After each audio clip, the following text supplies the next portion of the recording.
Boa noite a todos. Meu nome é Márcio, professor de português. O objetivo é passar para vocês uma aula falar sobre poesia, né, o gênero textual poesia. Muitas das pessoas não têm mais ou menos a ideia, não sabem o que é poesia, acham uma coisa meio antiquada, uma coisa que já foi muito passada.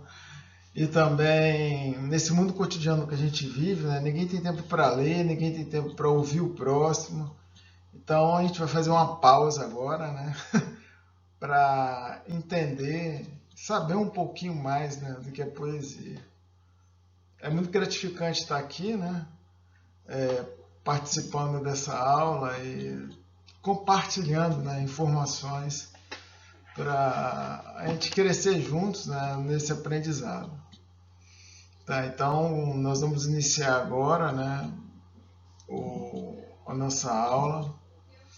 E no primeiro momento, a gente vai falar sobre o gênero textual poesia.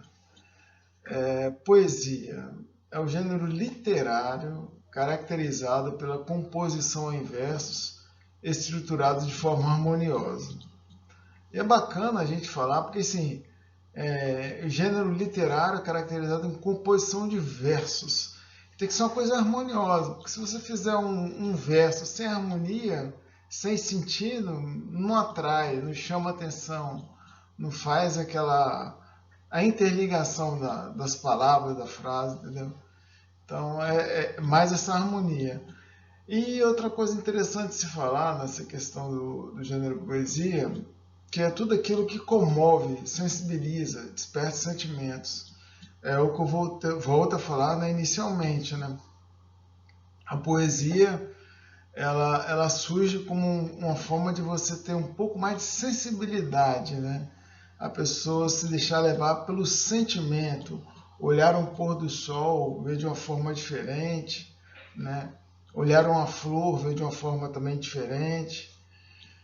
Existem várias formas de você falar de amor. Você pode falar no amor de inúmeras maneiras na poesia. Você pode interrelacionar, interligar, né, uma poesia com a outra, né, falando de formas de amor, de forma diferente. Então, assim, é uma coisa muito abrangente, né, que a gente pode observar, que parece uma coisa simples, mas é muito expansiva, né, o texto. Vamos lá, então. Continuando, né, nosso gênero textual poesia, a palavra poesia, ela vem do latim, né, poesis, que por sua vez deriva de um conceito grego. Toda vez que você ouve falar em poesia, eu simplesmente, né, falou em poesia, eu lembrava lá na questão da Grécia, a questão de Homero, vários poetas gregos, né, que isso fica fixado na mente da gente, né, e é importante, né.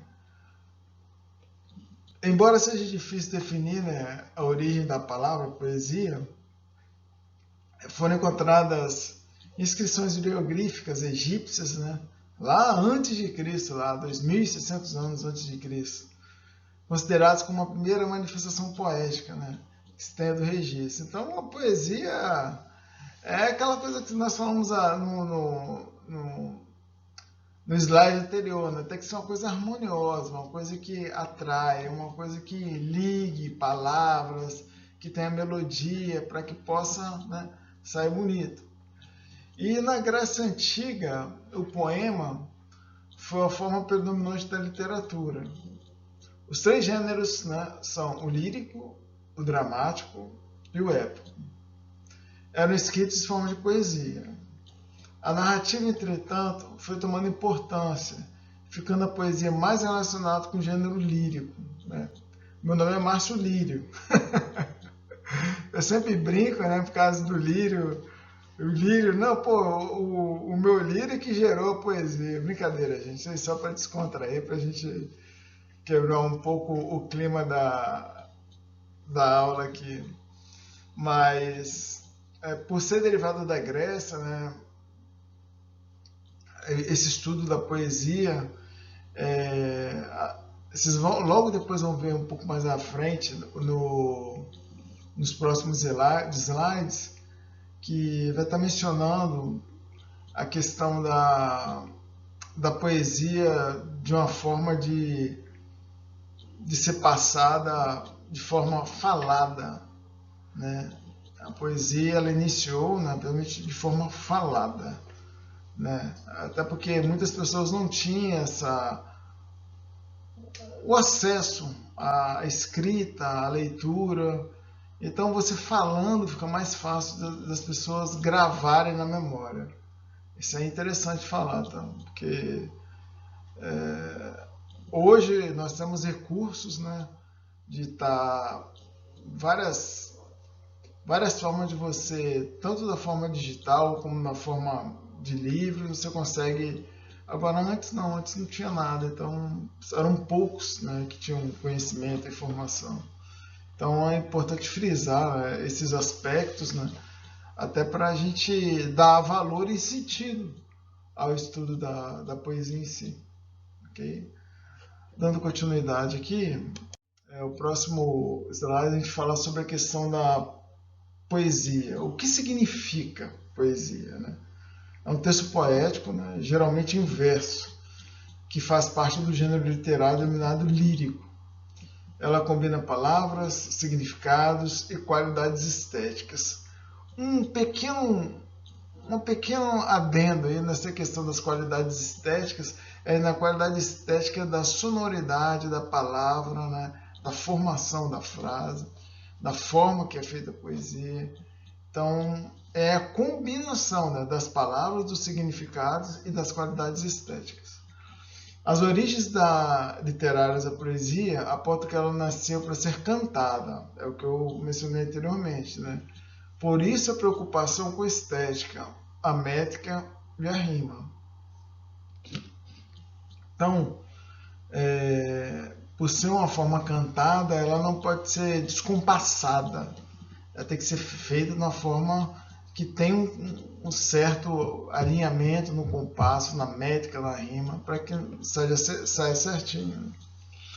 Prevalece a estética da língua sobre o conteúdo, de forma que utiliza diferentes dispositivos fonéticos, sintáticos e semânticos. Então olha só como que é bacana a gente estar falando isso, porque assim, está falando sobre poesia. Pô, o que poesia tem a ver? Não, tem tudo a ver com gramática, com semântica, com fonética, né?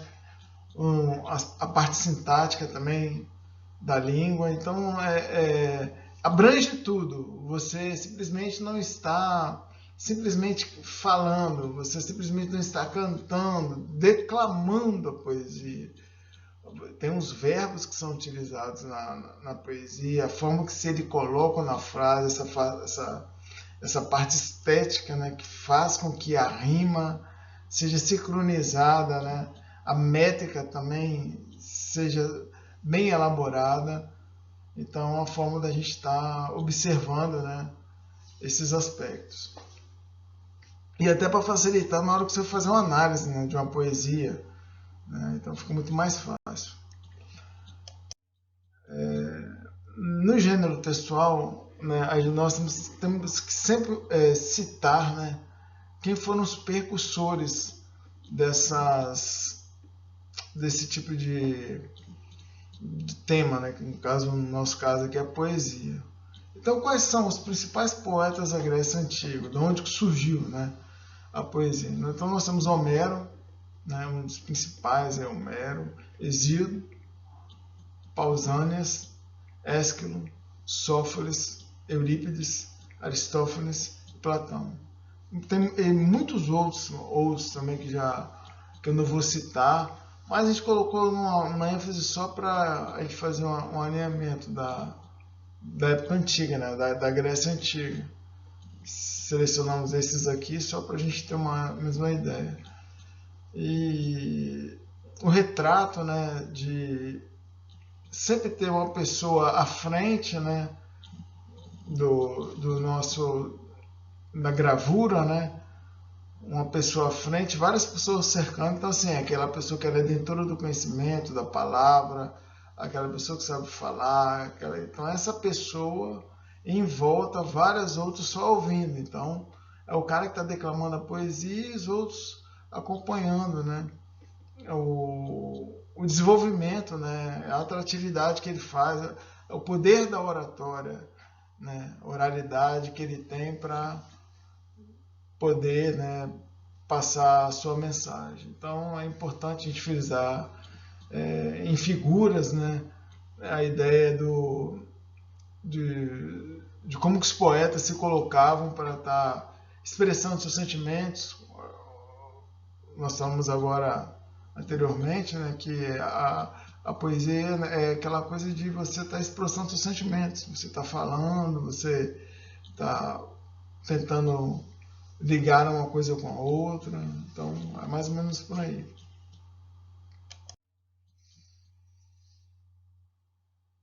Antes de dar continuidade, né, à questão da poesia, é importante falar de, dentro desses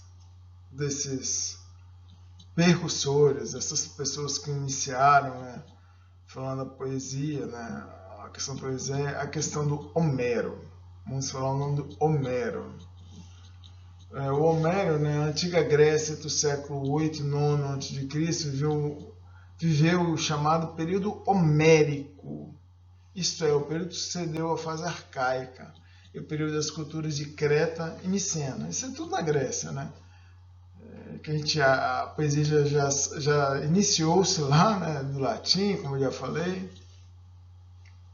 O que havia de mais importante na formação do cidadão na Grécia era a imitação dos grandes modelos, sobretudo os modelos heróicos, que eram a expressão de virtudes como prudência, astúcia, coragem, características essenciais para a sua vida prática.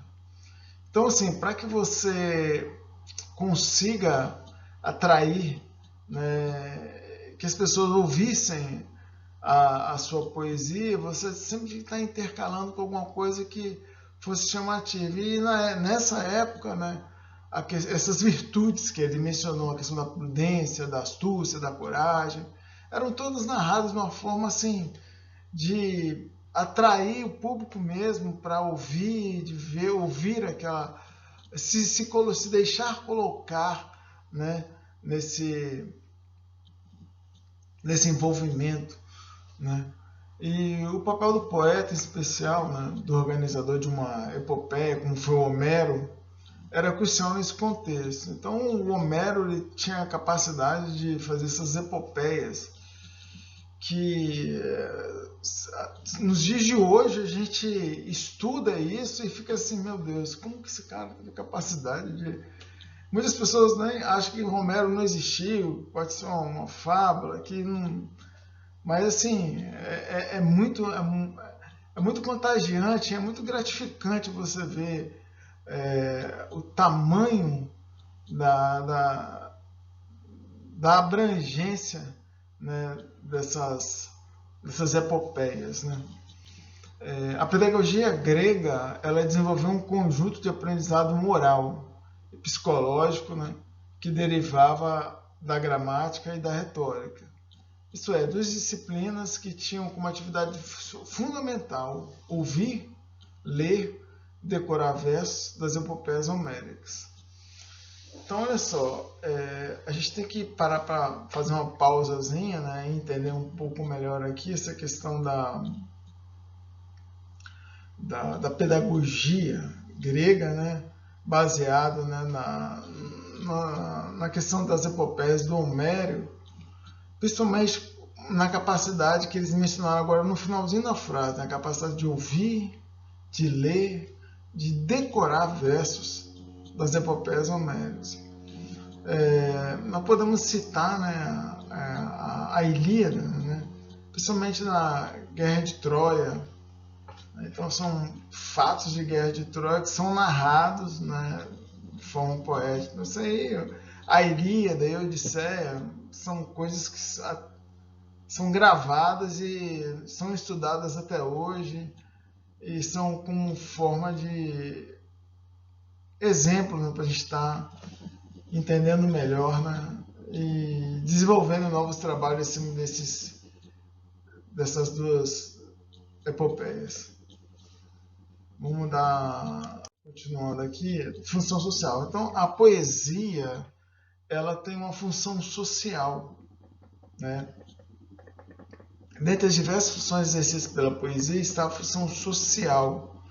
Ela é encontrada em cantos escritos antigos. Então, assim, a gente vai lá atrás, né, buscar na poesia lá da Grécia para trazer até hoje você, como isso te atrai, comove, como isso flui, né, para desenvolvimento de novos trabalhos. Então, a função social da poesia é encontrada em cantos, em escritos antigos, em rituais religiosos, dramas gregos e hinos, permanece na poesia mais recente. A poesia transmitia informação que era sua função didática. Então, a pessoa é o que eu falei, né? Uma pessoa declamando, fazendo a poesia, várias pessoas em volta, e essa função didática, essa pedagogia de estar exercendo esse papel, essa fala, é que atraía, né, que as pessoas conseguiam, né, entender a mensagem da poesia em si. Podemos também destacar a questão das características do gênero, né, que é vários tipos de formas poéticas. Nós temos o dístico, poema de 2 versos, décima, poema de 10 versos, soneto, o tão famoso falado soneto, poema de 14 versos. Isso é bacana. E a ode, né, que é o poema em exaltação. Muito, quando a ode é muito bem empregada, muito bem falada, é linda de se ouvir. É interessantíssimo. Então, assim, fazendo uma recapitulação, né, até agora, a gente falou da poesia, como ela surgiu, falando da questão como que abrangia a poesia, ela chegava de forma cantada, porque nem todos tinham, né, discernimento e condições de entender, né, então, de saber escrever, saber ler, então eram poucos, né, então, e a outra forma é a questão dos principais percussores da poesia, que eu citei entre Homero, Platão, vários outros que foram citados aí. Falamos sobre a função social, que é a questão da didática, a função didática da poesia, e a questão do gênero, que é os tipos de gênero poéticos. A poesia ela pode ser dividida em 3 gêneros principais, que é a poesia do Márcio Lírio, que é a lírica, brincadeira, gente, brincadeira, a poesia lírica, a poesia épica e a poesia dramática. A poesia lírica ela pode ser traduzida como uma maneira de expressar sentimentos por meio da palavra falada ou escrita. Então, poesia é expressão total, a pessoa tirar lá de dentro do sentimento algo que ele viu, algo que ele sente, ou algo que ele enxerga em alguma coisa e ele bota para fora. É simplesmente a expressão mesmo, forma bem didática de se falar, é essa mesmo, da lírica. A poesia épica ela é marcada pela objetividade, onde são narrados os fatos considerados importantes para o poeta. Então, assim, tudo que o poeta se coloca, ele delimita como importante, ele bota de uma maneira mais voltada para o que ele quer. Então, é uma característica muito bacana da poesia épica, né? As grandes navegações, né? Onde os grandes poetas colocavam numa entonação, uma forma de escrever, de passar essa mensagem, uma mensagem diferente, né? E temos aqui também a poesia dramática, né? Que ela tem como característica subjetividade e objetividade com a opinião do poeta.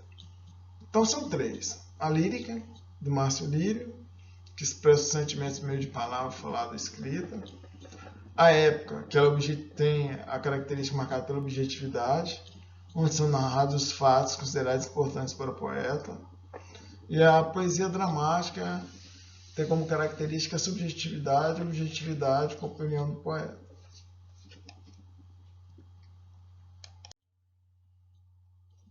Vamos agora fazer um breve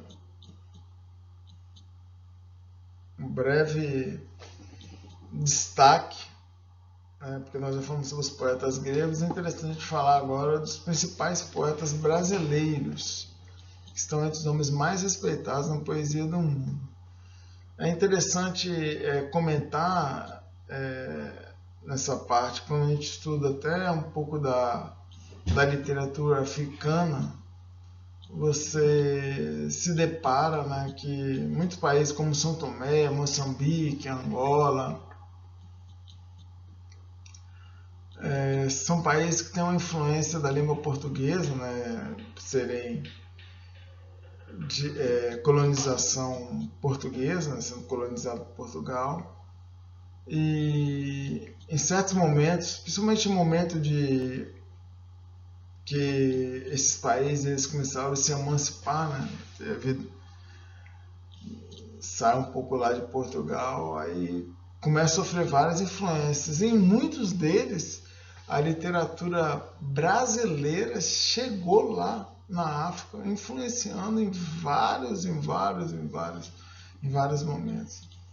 Então, assim, a presença da literatura brasileira é uma coisa assim que é muito bom saber que a gente pode ser uma influência, né, de alguma forma diferente, né? E a gente pode citar aqui, entre os poetas brasileiros, os mais respeitados, como Carlos Drummond de Andrade, Manuel Bandeira, Vinícius de Moraes, Cecília Meirelles, Cora Coralina, Gonçalves Dias, Machado de Assis, e dentre vários e vários outros poetas que tem números, né? Mas a gente só citou esses aqui só para vocês terem ideia, mais ou menos, né, como é que foi. O próprio Suassuna, né, morreu agora recentemente, mas tem uma abrangência muito grande de seus trabalhos em várias partes do mundo, a nível de Brasil, várias e várias escolas, universidades estudam, né, esse autor, né? Então, assim, é muito gratificante, né, a gente ver isso. E eu cito, né, como um exemplo, assim, desde a época de colegial aí que a gente estudou, um poema, uma poesia que me chama muita atenção é a Canção do Exílio, de Gonçalves Dias, que é um dos poemas mais conhecidos na literatura nacional. E a gente, lá, quando você começa a ouvir a pessoa falar, declamar, você se coloca lá atrás, né, naquela parte de colonização, descobrimento do Brasil, que ele faz aquela: minha terra tem palmeiras, onde canta sabiá, as aves que gorjeiam, não gorjeiam como lá. Nosso céu tem mais estrelas, nossas vases têm mais flores, nossos bosques têm mais vida, nossa vida mais amores. Em cismar sozinha à noite, mais prazer encontro lá. Minha terra tem palmeiras, onde canta o sabiá. Minha terra tem primores, que tais não encontrem cá, eu cá. Em cismar sozinha à noite, mais prazer eu encontro lá. Minha terra tem palmeiras, onde canta o sabiá. Não permita, Deus, que eu morra sem que eu volte para lá, sem que desfrute os primores que eu não encontro por cá, sem que nave das palmeiras, onde canta o sabiá. Então, é algo que é um sentimento, né? Essa expressão de sentimento de saudade, essa expressão de sentimento. Se você observar a utilização dos verbos que são utilizados nessa poesia, é emocionante, é contagiante. E o Gonçalves Dias, ele consegue aprimorar, ele consegue colocar todas as palavras de forma tão encadeada, né? Então, a rima tão perfeita, mas de um sentimento tão singelo na questão da saudade, de você querer voltar para sua terra, aquela questão de você, no caso do próprio da canção do exílio, né? Muito bonito e tem que ser relevado, né?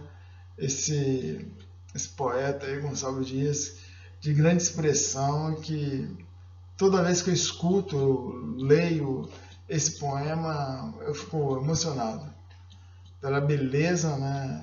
E até pela questão de ele citar a questão das palmeiras, da natureza, do sabiá da natureza, das estrelas. Ele correlaciona as palmeiras com as estrelas, com as flores, com os amores, com a noite, com Deus, com sozinho.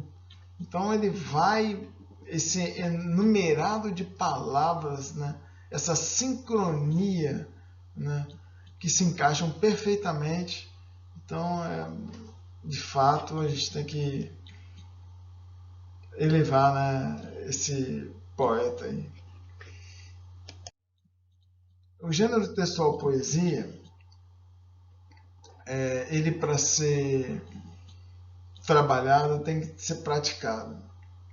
Então, o objetivo dessa aula é desenvolver a prática da leitura e da escrita com produção de textos, enfocando a oralidade. Mas, poxa, professor Márcio, oralidade? Como assim essa questão da oralidade? Porque a partir do momento que você está lendo, depois você está falando em voz alta, você está declamando, mas você lê, você está praticando a leitura. Então, se você consegue ter a sensibilidade de começar a apreciar esse tipo de gênero textual, você está aumentando o seu vocabulário, você está aprendendo mais verbos, você está aprendendo a semântica, você está aprendendo a sintática. Então, isso é uma coisa que puxa a outra, é uma forma que tem que ser trabalhada em sala de aula, para que os alunos não fiquem só naquela gramaticalidade lá, de só utilizar outros termos para estar aplicando. Entendeu? Então, a partir desse desenvolvimento que eu passei agora, né, para vocês sobre a questão da poesia, eu vou pedir para que cada aluno agora, né, escolha de maneira aberta, né, uma poesia de um poema brasileiro para ser lido na próxima aula. Então, quero que vocês procurem, né, vislumbrem aí um poeta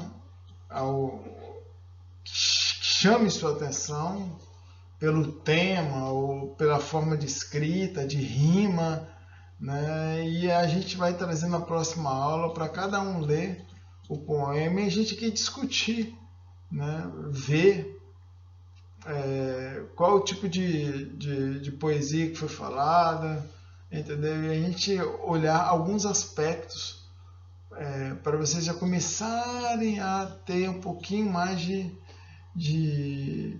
conhecimento, né? E saber um pouquinho mais do que foi abordado na sala de aula hoje. Espero ter passado a informação de forma clara.